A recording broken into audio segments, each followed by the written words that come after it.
Some true field trip horror stories experiences would give you a lifelong medical condition because of how scary they are, while some would send shocking chills down your spine. I will be taking you through some horrifying stories of such, so sit back and relax. Story 1. The Strange Man in the Wood. This occurred in my sophomore year of high school. I remember I registered for an elective course called Outdoor Activities. We had an easy and enjoyable gym class outside where we practiced several activities. It seems like we studied a different topic each week, and they were all related to the outdoors. We played tennis one week and learned how to fish the next. Specifically during this week, we were going on hikes.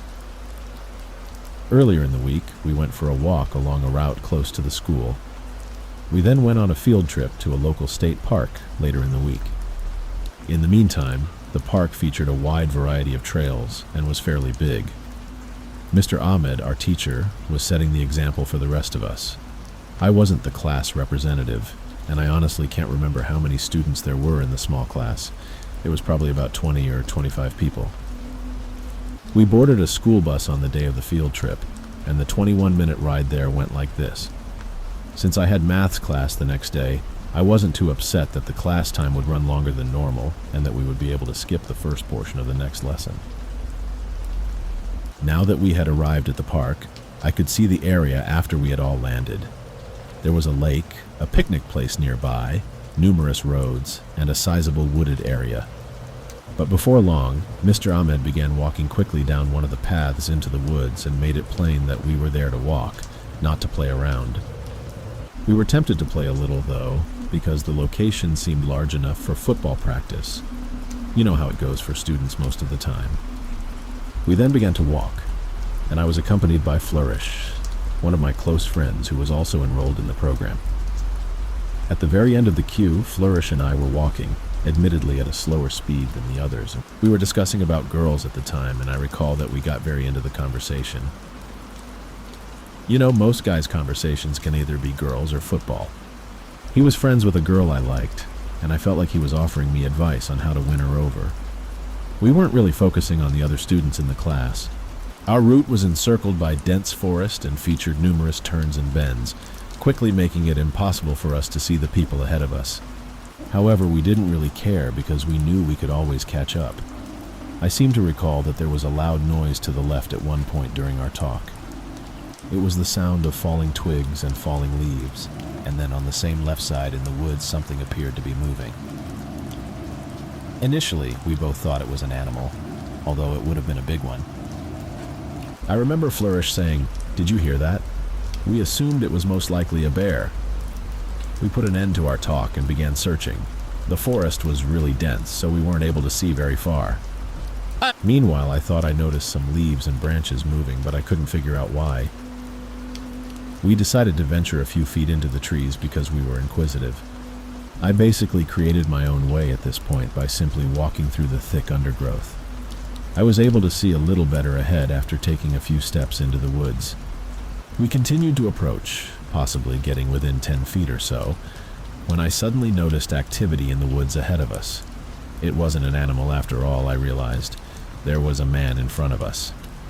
But what was a guy doing right here in the middle of the woods?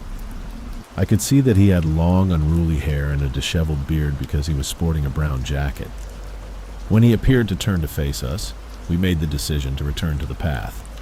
Without saying anything, we headed back in the direction we had come from. That being said, I was a little uneasy when I noticed a man standing in the middle of the thick forest off the path. We kept walking in the same direction as our classmates when we returned.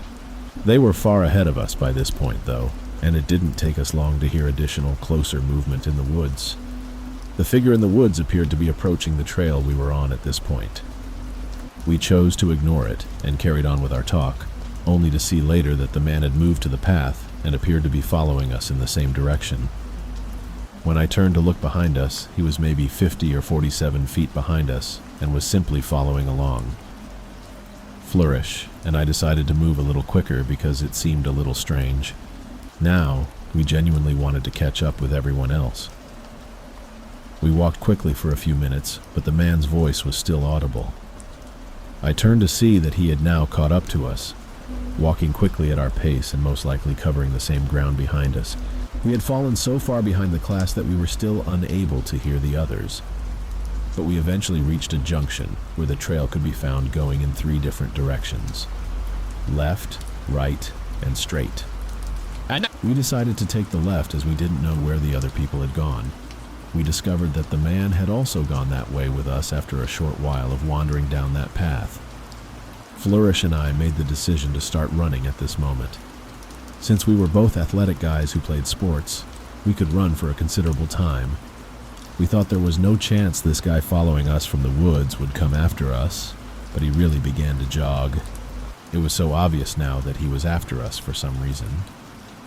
I moved more quickly than Flourish did as we both desperately tried to get away from him. We became increasingly aware that we had taken the wrong turn as we continued to run. If the group had continued in this direction, we most likely would have gotten up to them by now, but we were unable to turn around to avoid running into the man who was pursuing us. We simply kept running until we made the decision to veer off course. Flourish and I both cut off the route and went into the woods where the forest was not as dense. We kept running through the forest, getting struck by different tree branches. The man hurried after us, going off the trail once more and back into the trees. We saw another path after what seemed like a long run through the trees. We dashed over to the path and began running down it as well. We ran on that path for about a minute or so before turning off and back into the trees, the man still trailing behind us. We were just winging it, really having no plan. Somehow, after running through the trees for a bit more, we arrived at this opening that had a second picnic place. There were actual people around, along with a few tables and another parking lot. We came out of the woods and approached them, happy to see them. When we turned to look back, the man had not followed us out. Instead, he was still in the trees, despite the peculiar looks on their faces as they watched us suddenly run out of the woods. We walked through the picnic area and decided to join them. At first, we were excited, at least away from the running and troubles. But something about this picnic and the people around it was wrong. Initially, each of the people there had a deformed part of their body. I saw a young lady with 20 long fingernails. Another man was standing with 4 legs. Apparently, Flourish almost vomited on me, like it was really strange looking at these people. Unfortunately, a weird-looking young man with 2 heads walked up to us. We wanted to run, but we held ourselves because going back to the woods was not an option. The man welcomed us to their festival of change, as they called it. In this festival or celebration, they initiate new members into their midst. So, looking at us fresh and we came from the woods, they thought we were other members sent by the ancestors. Surprised by this revelations, we quickly declined, saying we lost our way with our school group. The man and other members looked at us angrily and told us to find our way out from their premises before they do something terrible to us. Hurriedly, we begged if they could help us to the main road, as we didn't want to enter into the woods again. One calm and gentle guy, who had very long ears like that of an elf, pointed us to a pathway close to them. Then there was a different path that kind of passed by on the opposite side. I had no idea where to go, so Flourish and I just strolled down the trail for a while, until we heard noises from somewhere ahead of us after a minute or 2. Subsequently, we observed Mr. Ahmed and the other students coming our way. We were overjoyed to see them, even though they were shocked to see us. Mr. Ahmed inquired about what happened to us. When we finally told him the story, he wasn't upset with us at all. In fact, he thought it was humorous and proceeded to tease us about it for the remaining time of the lesson. I'm relieved that we managed to escape the man. I'm not sure who he was or what he might have wanted from us, but he seemed upset that we had bothered him while he was strolling in the woods. I think it's odd that he was literally rushing after us, but I'm not sure. That was my most unforgettable field trip. Story 2, The Fall That Changed Human. Have you ever gone on a school trip? What was the outcome? It probably didn't end up like the terrifying field trip story from St. Mary the Cess. This terrifying field trip narrative will undoubtedly provide you with a lot of fascinating ideas to ponder. What was that location that I happened to be in? Were those things in my imagination? I am aware of several real-life field trip anecdotes, but this one is the scariest of all. So my name is Stefan, and I'm 18 years old. I visited a small factory on the outskirts of my hometown approximately a year ago as part of a school field trip. To be honest, It was utterly uninteresting and somewhat boring. My sole purpose for talking about this incident is to relate what transpired during our return trip. A class of 10 or 12 students studying small business management went on this trip. That's why we boarded one of those little buses that can accommodate about 12 people. Nevertheless, I settled into the rear row with my friend Godswill and prepared for the voyage home. Something clacking in the engine made a low but unmistakable sound that I recall hearing as we took off. I wanted to approach the driver to warn him about it because I thought it was strange. Yet Godswill dissuaded me from doing so by saying, geez, he'd know about it if something was wrong. Give up pretending to be more intelligent than other person. To be honest, I didn't want my pals to believe I was a pretentious narcissist. I nodded and went to sit with Godswill, who was using his phone to watch some hilarious YouTube videos. Before long, though, I became distracted and forgot everything about the strange noise from the bus. In retrospect, I sincerely hope I hadn't. We were crossing a forested region on a motorway bridge when we heard a loud clap from the engine. A dense cloud of smoke enveloped our bus in the next moment. Everything happened so quickly. The bus flew off the highway and crashed. Our classmates screamed and crouched. The driver attempted to stop the vehicle, and I remember asking myself, is this how I'm going to die? And I then went completely blank. The next I knew was waking up to find myself in the woods, and I woke up all alone with none of my classmates around. I was first overcome with happiness, since I was still alive and hadn't died. However, I quickly discovered that the worst was still to come. Apparently it seemed that I was lost, confused, chilly, and alone. What happened? Where was the bus? What happened to the others? Did I fall out of a window when the bus took off down the motorway? How did I make it through everything? All these and many more questions were racing through my mind, but I had no answers to any of them. Although my entire body hurt, I was very certain that none of my bones had been shattered. I stood up and looked at my surroundings. The forest appeared strange. I couldn't quite place it, even though it was obviously the same forest surrounding our town. It all seemed strangely out of place. I'm not sure how to explain that in words.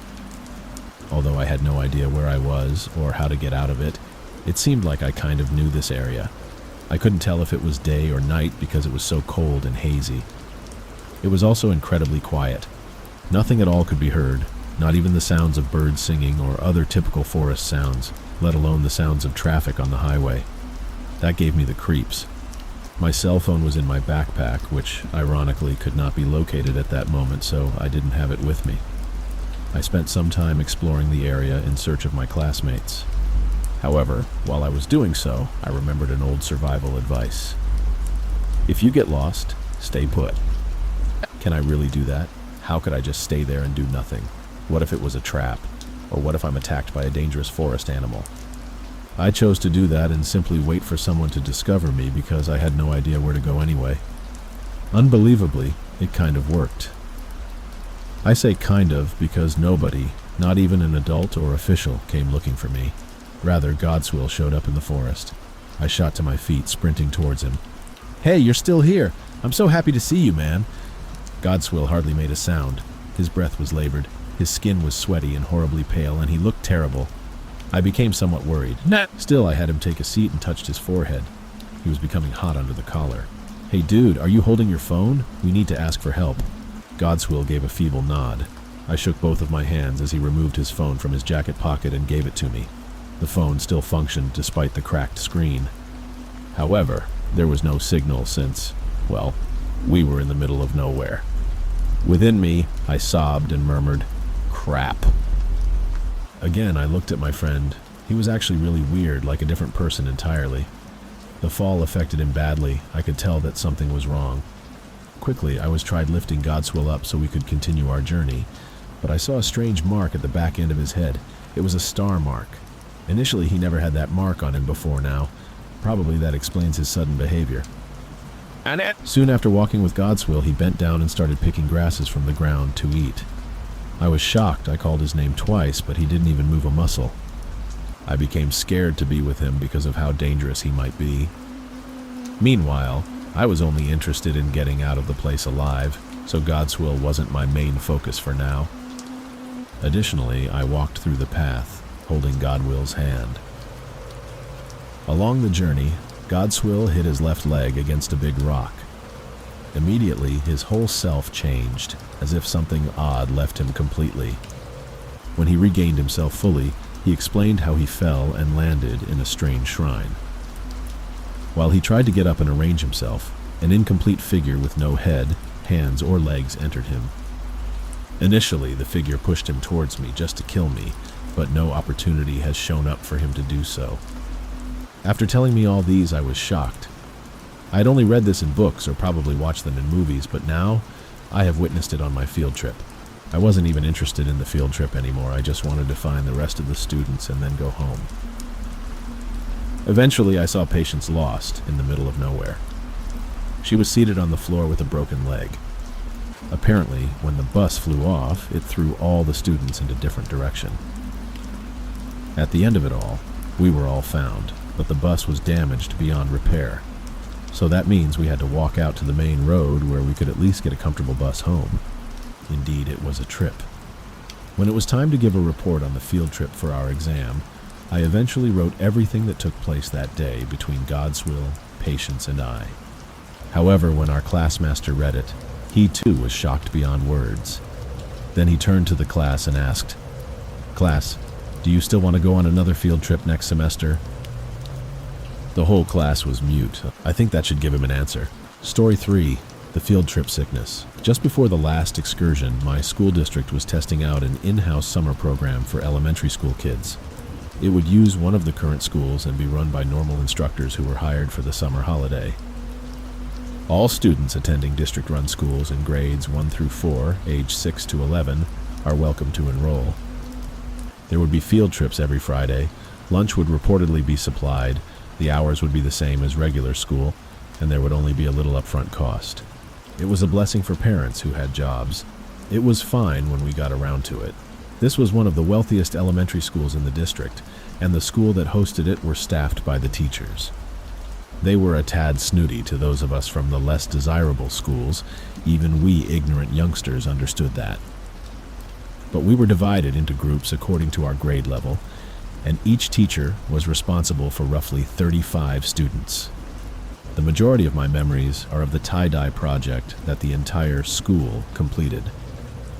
The story begins with a fairly cool demonstration and discussion by a person with a pet bald eagle who did wildlife rehabilitation, and they stole my cousin's project to give to a student who attended that school during the year but was missing the day we dyed them. We were heading to a semi-local resort one Friday in midsummer, a spring-fed pool with streams nearby where you could pick crawdads with your bare hands. I was thrilled to be able to spend the entire day in the pool because I liked swimming at the time. I can only really remember a few distinct moments from that day. I didn't drink much when I was not in the pool, but I did stop by the property's only drinking fountain to watch a hummingbird watching its nest. By the time we had to go, I must have been sunburned and fatigued, but I was happy. My cousin helped me aboard his bus, which I don't think was the one I arrived on. Those teachers must have chosen to let me stay, since his vehicle was divided between our age groups anyway, and they must have informed my bus so the entire caravan of 3 or 4 buses could go. On our way going, along a thick forest lane, we spotted a wild animal dragging and devouring an elderly woman. I really don't know what kind of animal it was, but it was definitely strange.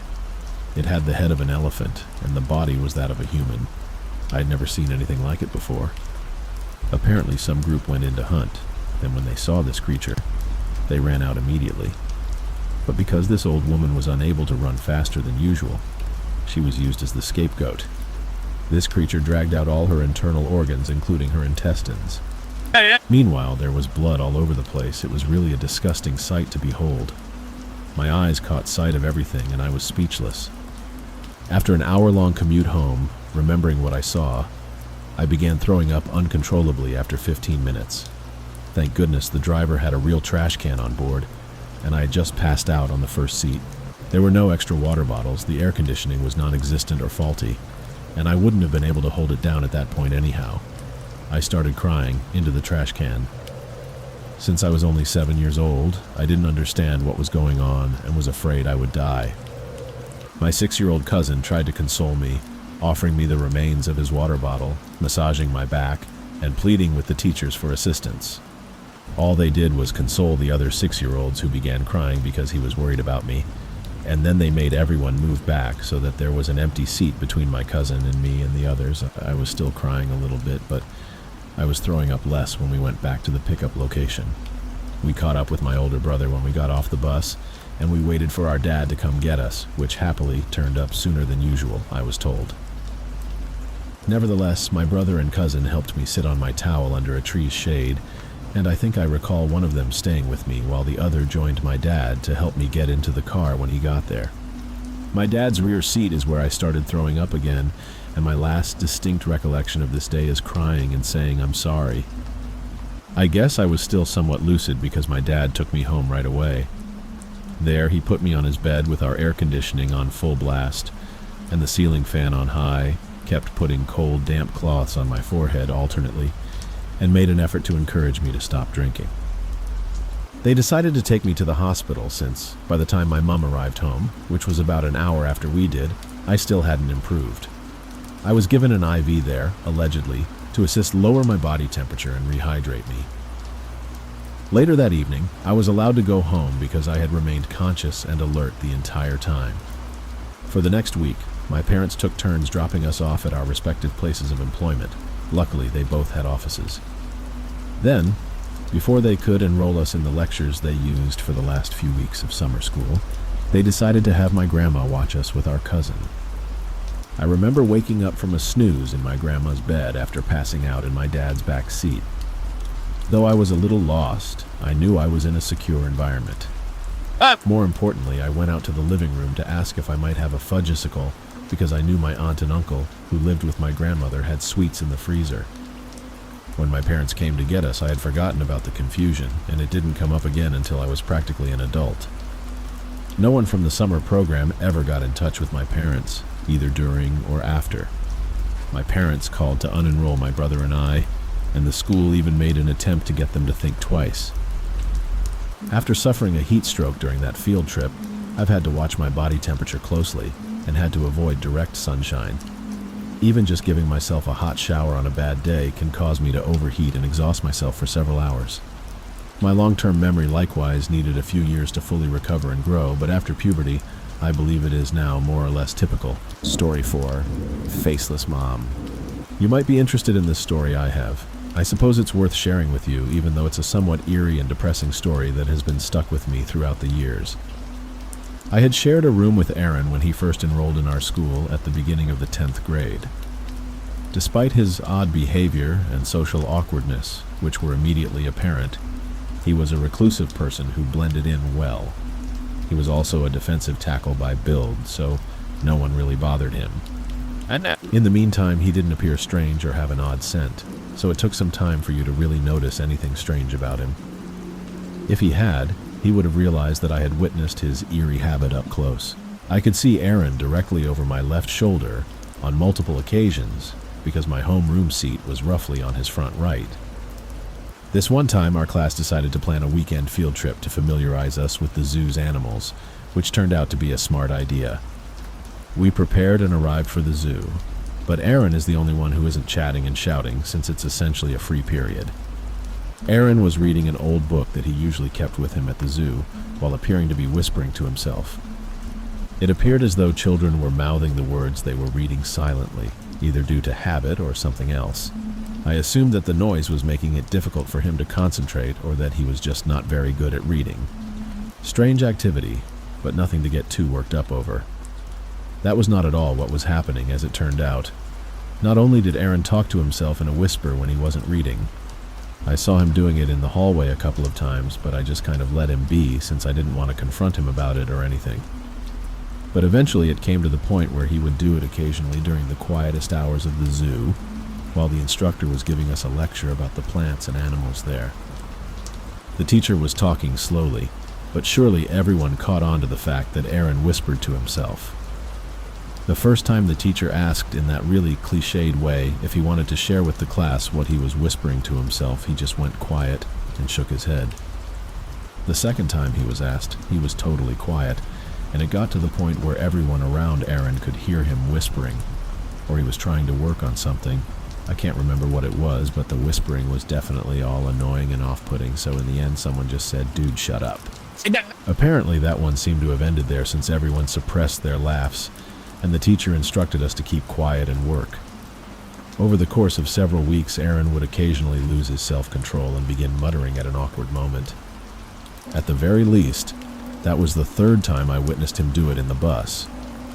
He was actually questioned who he was whispering to when someone became agitated. Our teacher was aware of this minor problem by then, so she attempted to intervene to prevent the argument from worsening. She essentially urges Aaron to stop whispering and to get away from the child, but Aaron just kind of stops and turns to face the child who asked him, saying, "My mom." But the child's response, "You're talking to your mommy," set off a chain reaction of laughing. Our teacher interrupted to stop making fun of him and ordered everyone to stop talking, but Aaron wouldn't stop. He was barely able to speak for weeks at a time, and then all of a sudden, he is able to carry on a discussion. He said, referring to his mother, "She talks, and I respond." That happened on a Friday, and when we returned to school on Monday, the eerie Aaron vanished. The class had not laughed, and nobody had a clever thing to say in response. We just kind of carried on as usual when they whisked him out of class so quickly that you could still see a shadow that Monday morning. I simply said, "Creaky Aaron, easy come, easy go," because we were unaware of the circumstances. After a week or so, my family and I decided to drive over to my older sister's house. We loved going to this really great house that she and her husband lived in. They had been married for a few years, and he worked as a psychiatrist at this large hospital across town. My brother-in-law was a cool guy who occasionally sat down with us over dinner to go over the specifics of cases. I generally simply tuned it out and went about my own business because it wasn't very specific. He didn't identify anyone. It was all just shop language, and I hardly understood any of it anyway. However, as previously noted, one Sunday shortly after the eerie Aaron was expelled from class, he referenced a patient who seemed eerily familiar. My brother-in-law was discussing how challenging his work may be at times and how he occasionally needed to take time off to unwind. I believe my father questioned him about what was stressing him out so much. It seemed to me that a group of wealthy people were informing him about their issues in exchange for large sums of money. However, my brother-in-law then began to discuss how younger people's tales truly resonate with him. My brother-in-law began telling us this very terrible story about a youngster who had walked in on his mom taking her own life, and we were all listening intently. Not because he discovered her dead or anything. Rather, as he entered, she was holding a gun to her head, and when she pulled the trigger, the child was permanently damaged. My ears burned when my brother-in-law revealed that they had to take the child out of school due to a significant setback in his academic progress. It was clear that we were all engrossed in his story. When my father inquired about the nature of the setback, my brother-in-law brought up the subject of schizophrenia. More precisely, the child's whispering to himself. "What was the child's name?" I blurted out by the time the whispering thing arose. "Was that Aaron?" My brother-in-law froze at that moment, looked at me with big eyes of shock, and then lied flat when he replied that it wasn't Aaron. He never told me that it was really Aaron he was talking about. Therefore, it was a flagrant lie. All I needed to know, though, was that he pulled me away after supper and gave me a talking to. He lectured me on the need of doctor-patient confidentiality and how it would be extremely detrimental to him if I found out that he was discussing his profession. Though I vowed to keep quiet, other people found out about the child's situation. My brother-in-law said it was cool, but I vowed not to say anything. Rumors spread like wildfire in communities like ours, and half the town had some connection to the children's treatment. After we learned the truth about Aaron, nobody in our homeroom class brought it up. It was that horrible. It was just too honest, laughing and joking about something so completely awful. Life had broken this child entirely, and we were too naive and self-absorbed to truly realize it. I'm not sure how accurate the account of Aaron's mother's actions is, but if it is, what was she thinking when she blew her own head off, just as her middle schooler was walking through the door? And what system sent her child back to school when it was obvious he wasn't ready for it? You must listen to a lot of horror and creepypasta podcasts, but the majority of them merely discuss skinwalkers, black-eyed kids, and other such topics. I've also heard a lot of depressing tales about individuals losing their parents unexpectedly, not getting into the institutions of their choice, etc. That story concerning Aaron and his mother is entirely unrelated and far worse. That's what it is to be haunted by nothing in particular. I can't even begin to think what it must have been like for a child, at whatever age he was, to witness their own mother commit a brutal suicide. Aaron was conversing with his mother as though he could see her ghost, and that wasn't just a make-believe tale, it was true. Although I don't believe Aaron was able to see the ghost, I do believe she was still present in his thoughts. Talking back must have been helpful in some manner because his brain had to be repeating her speech around a skull. Even if it made me appear insane, I would do almost anything to hear my mother's voice if I were in his shoes. Story 5. Pained Forever. When I was just 13 years old, my high school planned a large school excursion to Marseille, which is located in the northern region of France, across the English Channel. Not only had I never traveled outside of the country, but my family wasn't exactly the wealthiest, and I had always enjoyed French in school, so I was really excited to attend. It seems that I cherished the prospect of picking up a new language to speak with others, with whom I would not often be able to interact, and that it also provided me with an entirely different perspective about the world. I still adore the language, especially the French proverbs and idioms. It's just such a cool language, you get what I mean. But even though I'm a typical Francophile, I have to drastically alter my tone because of the unhappy tale I'm going to tell you. It might perhaps be the worst thing that happened to me in my early years. As previously mentioned, my school arranges an annual school trip to Le Panier in Marseille that is fully paid for. But because it's a tiny community with fewer than 2,000 residents deep in the countryside, pupils could truly understand the customs and way of life of regular rural French people. Thus, it's safe to say that I adored it.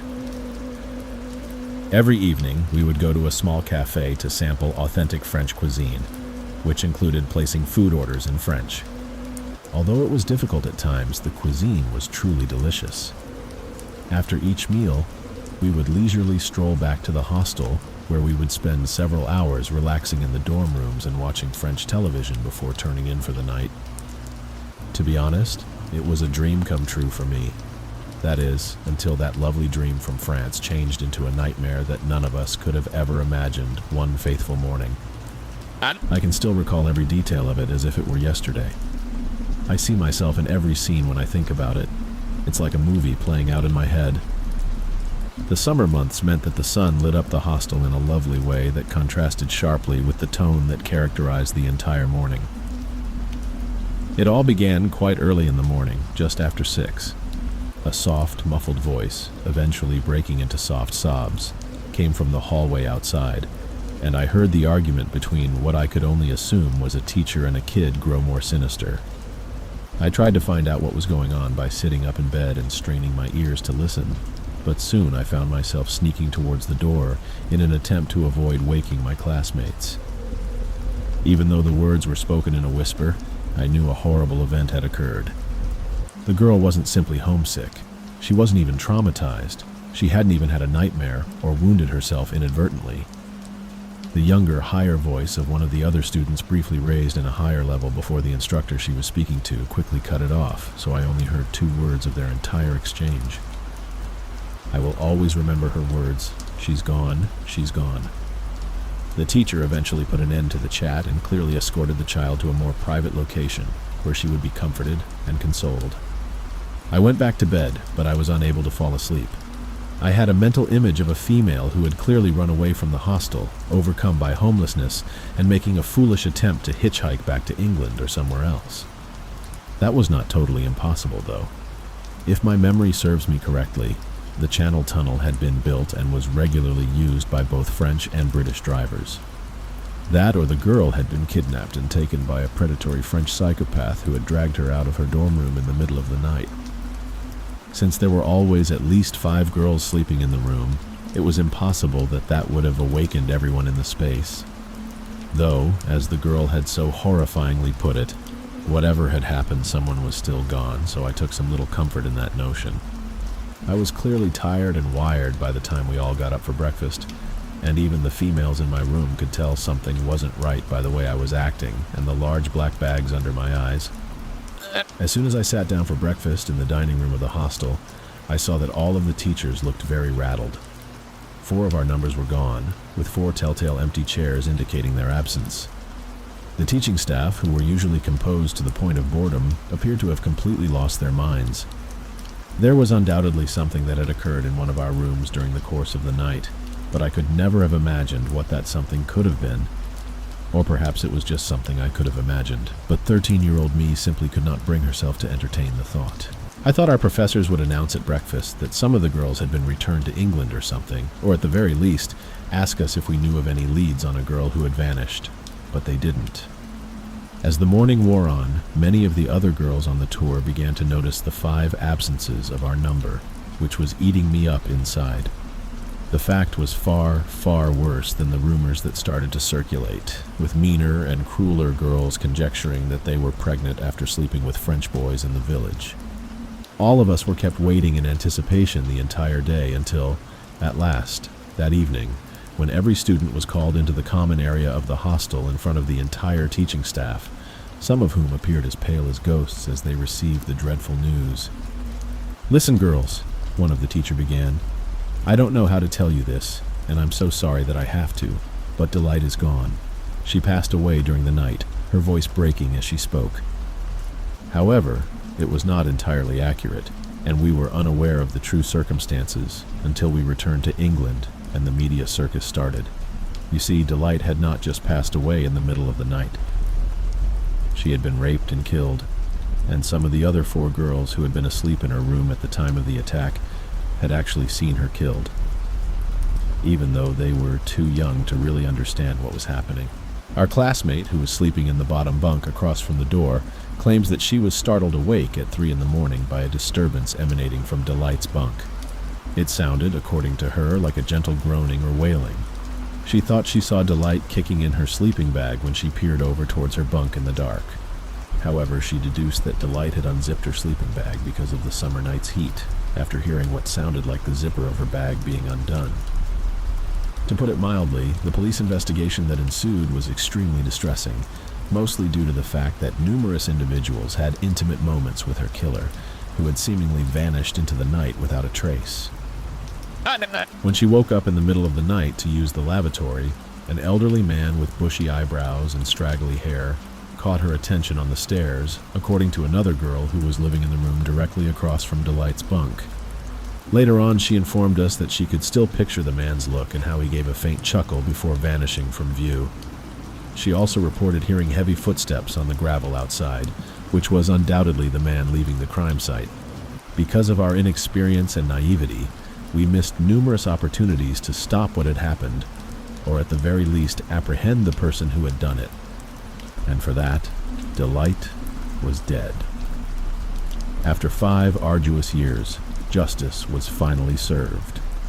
However, the case remained unresolved until September 2006, when Tommy Unko, an immigration agent at Detroit Airport, came across an article about the murder in a British newspaper that coincided with the 5-year anniversary of the crime. Tommy Unko chose to conduct an immigration check to find out if an individual with that name had ever visited the country after reading an article that identified Matteo Aime as a potential suspect. He discovered that Matteo Aime had really gone to the United States, that he was still there, and that he was currently being held by the police at Milan Beach. By getting in touch with the French and British authorities, Unko managed to verify Aime's birth date in his hometown. The act that led to Amy's arrest in Milan Beach was strikingly similar to the murder of Delight in that it involved a sexual and lascivious assault on a female Irish tourist at a youth hostel. Amy managed to slip into the girl's bedroom discreetly enough that neither Delight nor her roommates would have known he was there. Sergeant Vincent Pedro of the Milan Beach Police Department took him into custody. Apparently, Pedro reportedly took a DNA sample from the suspect, which was compared to a sample taken from the young person who attacked the Irish student in an aggressive manner. Major Pedro also connected Aime to the DNA sample from the murder scene of Delight, as well as 4 additional instances that were comparable to that one on Milan Beach. After then, the American case was put on hold to allow Aime to be extradited to France to face charges for the gruesome murder of Delight. I later learned that Jaime Mateo revealed to French authorities that he had a difficult upbringing. He was reportedly born in Paris as the lone child of middle-class parents who had a modest grocery store. He developed an obsession with personal hygiene during his adolescence, using handkerchiefs to operate light switches and doorknobs as a symptom of his worsening mental health. Additionally, Amy exposed himself to terrible things with his neighbor in 1975 when he was barely 20 years old. After being detained for this exposure, he was diagnosed with depression and progressive schizophrenia as part of his healing process. However, it appears that his impulses were out of control because later in 1985, Amy broke into a girl's room in a youth hostel in Finland and touched her inappropriately and against her will. Amy was imprisoned in Italy in the middle of the 1980s for armed and reasonable assault. But he was still unable to control his insane impulses, leading to a number of other crimes throughout Europe. Amy hardly spoke during his initial trial in June 2004 in the French city of Shivers when he was sentenced to 30 years in prison. However, he claimed that he had no intention of killing the girl when he entered her dorm at the youth hostel during an appeal that led to a second trial in June 2006. When he had attacked her, he had covered her lips with his palm to silence her cries. He said that it was an accident, a misfortune, I suppose, and that he had no intention of killing Delight. Amy, who the appeal court was told is a predator, claims that he had not requested a second trial for his own benefit, but rather that he only wanted to inform Delight's family of the truth about what had actually occurred that evening. It's true that I killed her, but it was an accident. I didn't mean to kill her. It was the outcome of the assault. I didn't walk into her room or cover her mouth in order to murder her. Firstly, let me state that the reason I'm appealing is that I want to clarify what transpired that day and the days before. Up until now, I haven't provided any explanation. Amy claimed that he had attempted to assault another English female at a youth hostel after consuming booze and tranquilizers. When her friends awoke, he ran away and went to our hostel, the other one, where he had discovered Delight. Adam, Delight's father, who I had seen at Parents' Evening and Sports Day, testified in court that he would be plagued by the memories of seeing his daughter's body in the mortuary for the rest of his life. He sobbed as he stated, "Life is stuck at the same page for 10 years. Ruth, Delight's younger sister, spoke after him for the first time as a public speaker following the death of her best friend and sister. Delight's younger sister, who was just 13 years old when Delight passed away, claimed that it took her 6 difficult years to find the courage to discuss her grief.